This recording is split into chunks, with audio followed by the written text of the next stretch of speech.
안녕하세요. 오늘은 찰리와 초콜릿 공장의 비밀 6번째 이야기 The First to Finder로 시작해 보겠습니다. The very next day, the first golden ticket was found. The finder was a boy called August Krupp, and Mr. Bucket's evening newspaper carried a large picture of him on the front page. The picture showed a 9-year-old boy who was so enormous fat he looked as though he had been blown up with a powerful pump. Great flabby folds of fat bubbled out from every part of his body, and his face was like a monstrous ball of dough with two small greedy, currant eyes peering out upon the world.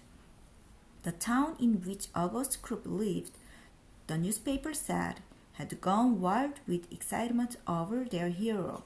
Flags were flying from all the windows. Children had been given a holiday from school, and a parade was being organized in honor of the famous youth.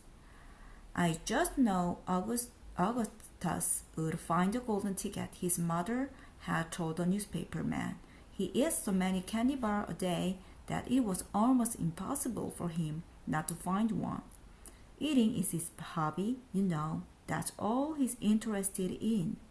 But still, that's better than being a hooligan and shooting off jig guns and things like that in his spare time, isn't it? And what I always say is, he wouldn't go on eating like he does unless he needed nourishment, would he? It's all vitamins anyway. What a thrill it would be for him to visit Mr. Wonka's marvelous factory. We're just as proud as can be. What a revolting woman, said Grandma Josephine. What a repulsive boy, said Grandma Georgina. Only 4 golden tickets left, said Grandpa George. I wonder who will get those. And now the whole country, indeed, the whole world, seemed suddenly to be caught up in a mad candy buying spree. Everybody searching frantically for those precious remaining tickets.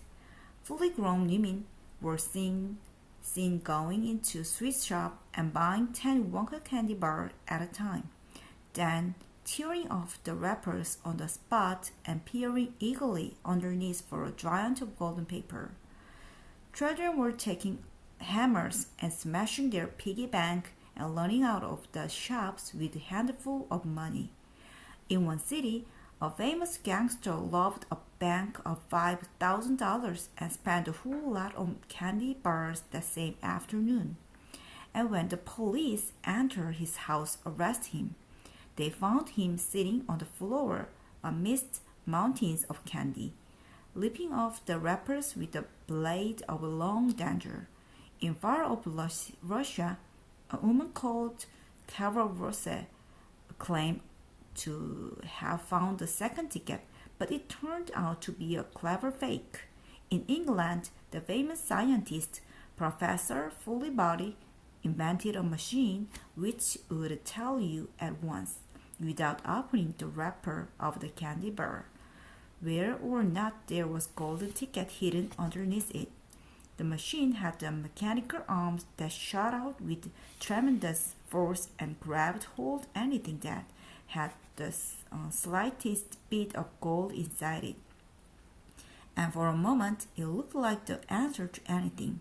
But unfortunately, while the professor was showing off the machine to the public at the candy counter of a large department store, the mechanical arm shot out and made a grab for the gold filling in the back tooth of the Duchess, who was standing nearby.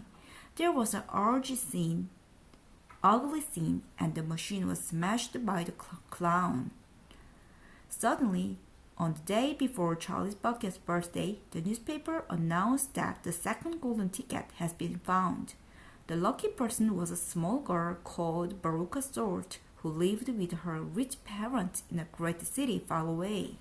Once again, Mr. Bucket evening newspaper carried a big picture of the finder. She was sitting between her beaming father and mother in the living room of their house, waving the golden ticket above her head and grinning from ear to ear. Veruca's father, Mr. Sort, had eagerly explained to the newspaper man exactly how the ticket was found. You see, fellers, he had said, as soon as my little girl told me that she simply had to have one of those golden tickets, I went out into the town and started buying up all the Wonka's candy bar I could lay my hands on. Thousands of them I must have bought, hundreds of thousands. Then I had them loaded on the trucks and sent directly to my own factory. I'm in the peanut business, you see, and I've got about 100 women working for me over at my joint, selling peanut for roasting and sorting. That's why they do all day long, those women that sit there selling peanut. So I say to them, okay girls, I says, from now on you can stop shelling peanut and start shelling the wrapper of these crazy candy bars instead. And they did. I had every worker in the place yanking the paper off this bar of chocolate full speed ahead from morning till night. But 3 days went by and we had no luck. Oh, it was terrible. My little Veruca got more and more upset each day, and every time I went home, she would scream at me, "Where's my gold ticket? I want my gold ticket." And she would lie for hours on the floor, kicking and yelling in the most disturbing way. Well, sir, I just hated to see my little girl feeling unhappy like that.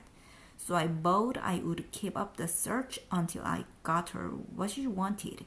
Then suddenly, on the evening of the first day, one of my women workers yelling, "I've got it, a gold ticket." And I said, "Give it to me, quick." And she did, and rushed it home and gave it to my darling Veruca. And now she's all smiles, and we have a happy home once again. "That's even worse than the fat boy," said Grandma Josephine. "She need a real good spanking," said Grandma Georgina. "I don't think the girl's father played it quite fair, Grandpa, do you?" Charlie murmured. "He spoiled her," Grandpa Joe said, "and no good can ever come from spoiling a child like that, Charlie. You mark my word." "Come to bed, my darling," said Charlie's mother. "Tomorrow's your birthday. Don't forget that, so I expect you will be up early to open your present." "A Wonka candy bar," cried Charlie. "It's a Wonka candy bar, isn't it?" "Yes, my love," his mother said. "Of course it is." "Oh, wouldn't it be wonderful if I found a third golden ticket inside it?" Charlie said. "Bring it in here when you get it," Grandpa Joe said. "Then we can all watch you taking off the wrapper." 네, 감사합니다.